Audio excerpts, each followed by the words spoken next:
Dr. Scott, the term chemical imbalance, this is a concept that is pretty broad. Is it real? Did it start with the hormone replacement theory? No, it's been around for a long time. Where it really got started in the modern era is Louis Pasteur. He discovered bacteria, and the germ theory then led to our understanding that much of disease is caused by a germ. And so that idea spread into the area of mental health.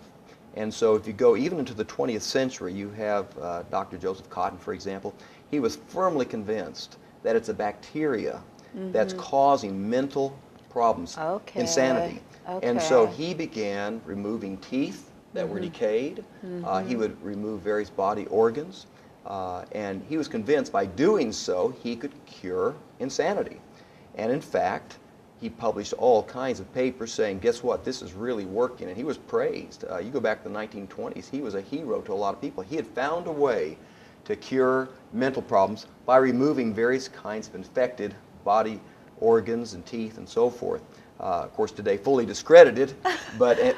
But then how did that account for like the hormone imbalance with women with menopause? Well, it's just another example of where, because of poor research design, we were fooled. I look at my own mother's situation. Yes, you talk about that in your book. Yeah, she was on estrogen starting in the mid-'80s, developed breast cancer in 1994. And no surprise in one way, a huge surprise in another way. Here's a woman who breastfed, who was a daily exerciser, a walker. She had a wonderful diet, low fat, lots of fruits and vegetables, no family history, no sisters, aunts, mother, no one had breast cancer, and she develops breast cancer. And you go, what's going on here? Well, of course, today we know exactly what's going on there. She was on large doses of estrogen. But at that time, people believed it was the answer. I taught it myself, I'm ashamed to say. Did you? I taught it myself because at one time we believed that the answer to reducing the incidence of heart disease was estrogen. It really starts in a big way with Dr. Robert Wilson, who was a gynecologist in New York. All right. He published an article in 1962 in JAMA, the Journal of the American Medical Association. And he said that if women would take estrogen, it would lead to better health, less aging in effect. The pharmaceuticals saw that article.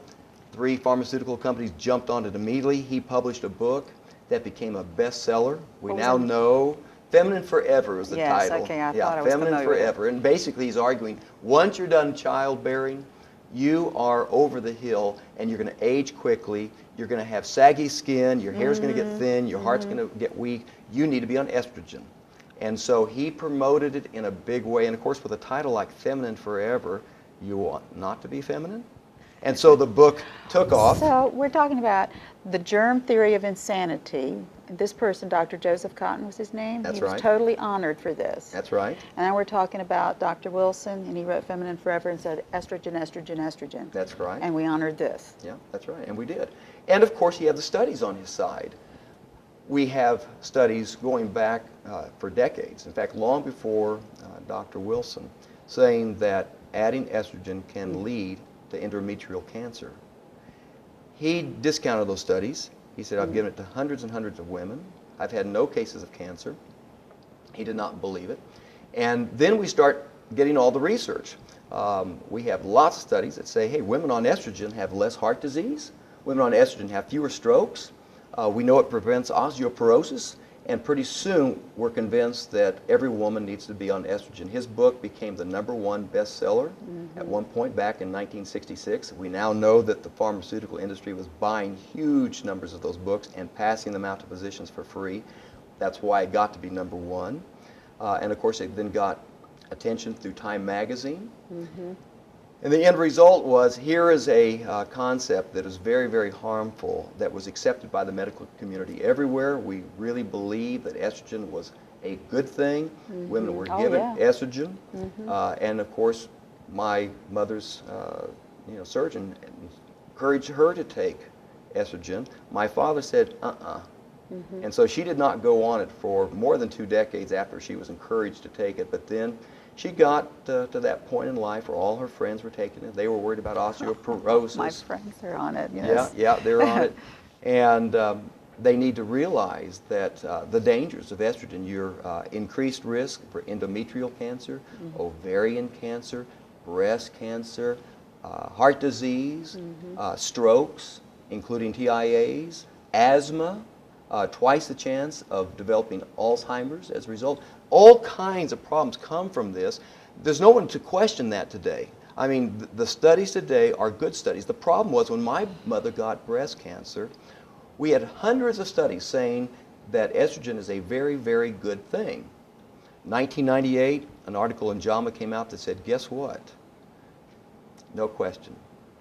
There's more cancer, more heart disease as a result of estrogen.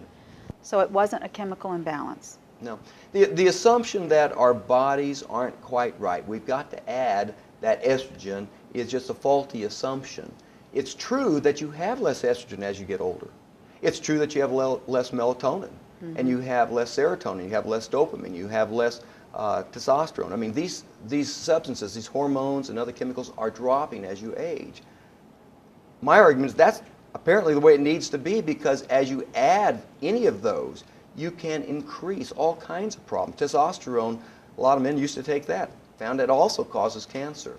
So the reason we had this happen was simply we were doing observational studies. When my mother got cancer, nothing but observational studies had been done. Okay. And when we got our first, what we call RCT, these are randomized, clinically controlled trials using a placebo, using a double-blind design. When you do the right kind of research, we found out, guess what? Estrogen not only does not reduce the incidence of heart disease, it increases it. And so I was out there lecturing saying, now folks, we know that it does increase endometrial cancer. I knew that. But I also argued that it reduces the incidence of heart disease. Heart disease is more common than the endometrial cancer. And so overall, there was a period of time there, and I taught a lot of nurses, and so I was encouraging them to be aware of that research that said, hey, there's some benefits here. But those were observational studies.